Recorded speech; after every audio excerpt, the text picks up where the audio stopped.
I'm ranking one boss from Hollow Knight or Silksong until I'm done. Hornet Sentinel was the second boss that I ranked, and I spoke at length on my thoughts there, but that was the upgraded Hornet fight, Hornet 2. For this ranking, we're covering the first Hornet fight. Hornet Protector is its name, unless it's different. Don't ask me why I ranked the second fight first, I'm just a madman, a rebel, and a commie at heart. Let's break it down. Hornet can be found here, in Green Path. You stumble upon a rather distressing scene, where Hornet has quite clearly put this little shadow out of its misery. How did it get all the way up here in Green Path from down there, when we were explicitly told that every entrance had been shut off, and only ever one shadow made it out, that being the titular Hollow Knight? I don't know, how did we make it out? The whole conceit of this game is...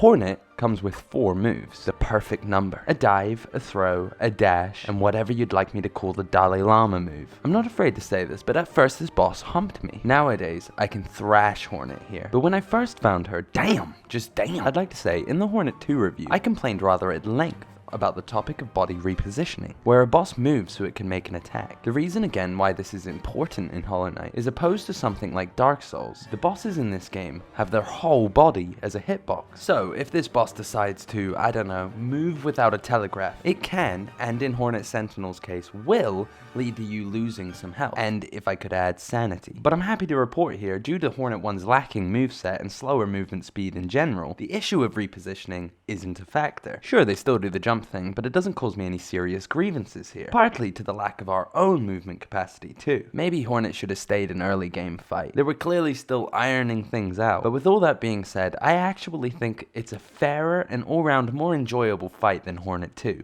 and it lands itself nicely in B tier.